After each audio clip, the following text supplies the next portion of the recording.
Sa video na ito, dadalhin ko kayo sa isang nakakatakot na mansyon na puno ng mga misteryo at mga nawawalang kaluluwa.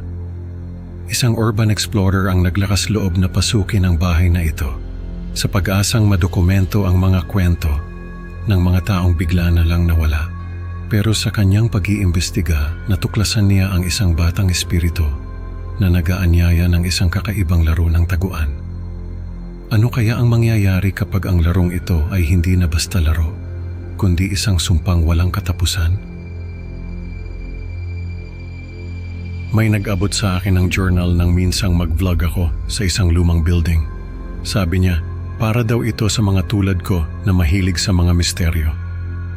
Urban explorer ako at isa sa mga ginagawa ko ay ang i-document ang mga haunted na lugar na pinupuntahan ko. Ayon dun sa lalaki na nag-abot ng journal, may alam daw siyang haunted na lugar na pwedeng-pwede kong idokumento. May address na nakalagay doon sa journal, pati na rin ang mga background tungkol sa lugar na iyon. Doon ko nalaman na yung mansyon pala na iyon ay inabandona dahil sa mga misteryosong pagkawala ng mga tao. Sabi roon sa journal, yung mga taong nawawala ay naririnig pa raw na tumatawa sa loob ng mansyon. Kaya naman, yung mga tao na nagmamay-ari ng mansyon ay umalis na lang at iniwan ang bahay na iyon. Nakakakilabot yung kwento ng mansyon, kaya naman nagpasya ako na bisitahin yon at idokumento. Baka sakaling ma-record ko yung tawa ng mga nawawalang tao. Nung makarating ako sa mansyon, ay agad akong pumasok sa loob. Pagbukas ko pa lang ng pinto, parang may malamig na hangin na sumalubong sa akin. Yung tipong parang may bumubulong sa tenga mo. Ramdam ko agad yung kalungkutan na bumabalot sa buong bahay na yon. Parang naroon pa rin yung mga alaala ng nakaraan. May grand piano sa gilid ng living room at yung mga portraits sa dingding ay nakatingin silang lahat sa akin. Pinagmasdan ko yung mga portrait. Malalaki yung pamilya na nakatira roon sa mansyon. May mga larawang mag-asawa, mga anak at mga apo.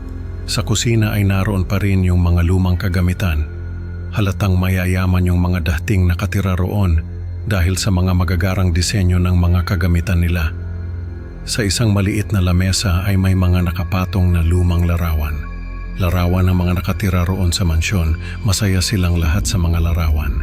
Hindi mo aakalaing may nakatago palang misteryo sa likod ng mga ngiti nila. Pumasok ako sa isang kwarto na may mga laruan na nagkahalat sa sahig. Kwarto ng isang bata, pero parang may kakaiba sa kwarto na to. Yung mobile sa ibabaw ng kama, kahit walang hangin, umiikot pa rin. Sa itaas na palapag ay may narinig akong mga boses. Huwag kang aakyat, huwag kang aakyat. Paulit-ulit na sinasabi ng mga boses na yon na huwag akong umakyat, pero hindi ko sila pinansin. Nagtataka ako kung sino yung mga nagsasalita na iyon. Wala naman akong nakitang tao sa buong mansyon, kaya nagpatuloy ako sa pag-akyat. Sa dulo ng hagdan ay may maliit na pinto.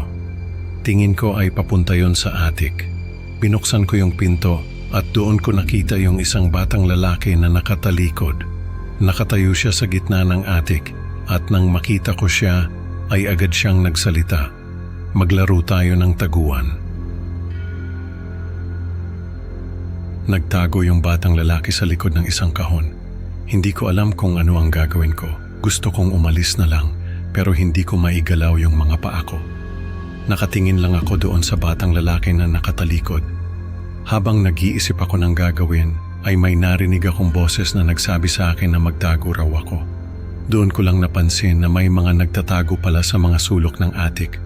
Mga kaluluwa, marahil ng mga taong nawawala sa mansyon na iyon. Nagtago ako sa likod ng isang aparador. Naramdaman ko na may kasama ako sa likod ng aparador pero hindi ko na lang siya pinansin. Narinig ko yung mga hakbang ng batang lalaki. Papalapit sa akin. Nanginginig na ako sa takot. Hindi ko alam kung ano ang mangyayari kapag nakita niya ako. Narinig ko na malapit na siya sa likod ng aparador. Napapikit na lang ako at nagdasal. Pero bigla kong narinig na bumukas yung pinto sa attic. Pagdilat ko ay wala na ako sa likod ng aparador. Nakatayo na ako sa gitna ng attic at nakita ko na naglalakad papalabas yung batang lalaki.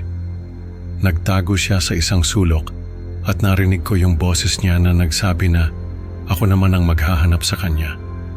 Doon ko napagtanto na hindi ito ordinaryong laro. Yung batang lalaki, hindi siya basta multo. Isa siyang masamang espiritu. Siya yung nag-aanyaya sa lahat na maglaro ng taguan sa attic.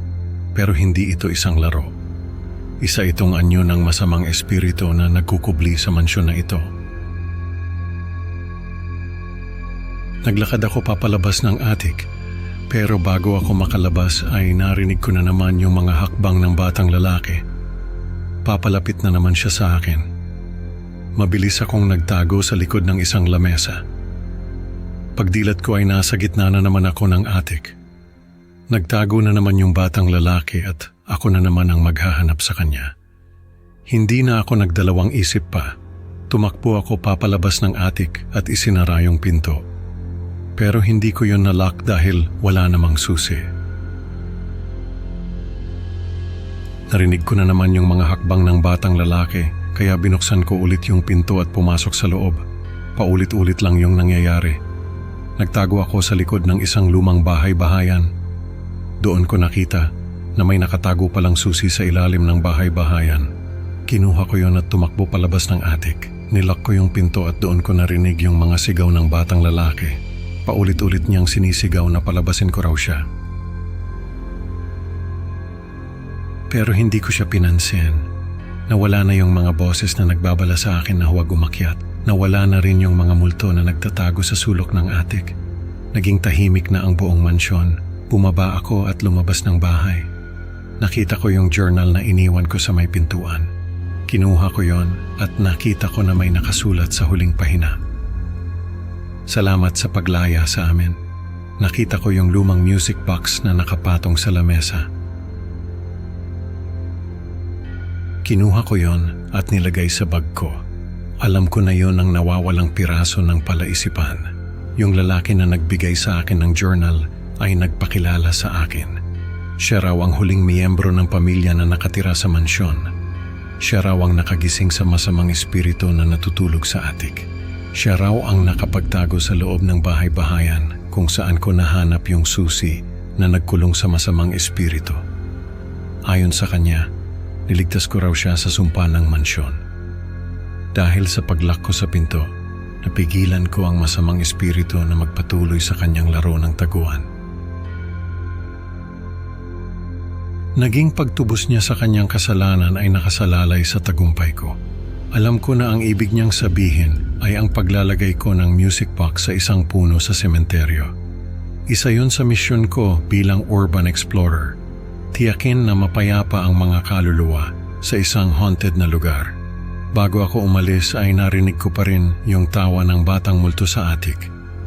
Yung tawang yon parang bumabalik-balik sa isip ko, parang echo na hindi mawala. Isang tahimik na alaala ng nakaraan. Minsan ang mga laro ay hindi basta laro, lalo na kung ito'y may kasamang sumpa. Salamat sa pakikinig sa Creepy Pinoy Stories. Huwag kalimutang mag-like at subscribe para sa mas marami pang kwento ng katatakutan. Excited na akong makita kayo sa susunod na upload. Tandaan, sa susunod na taguan siguraduhin mong hindi ka ang mahahanap.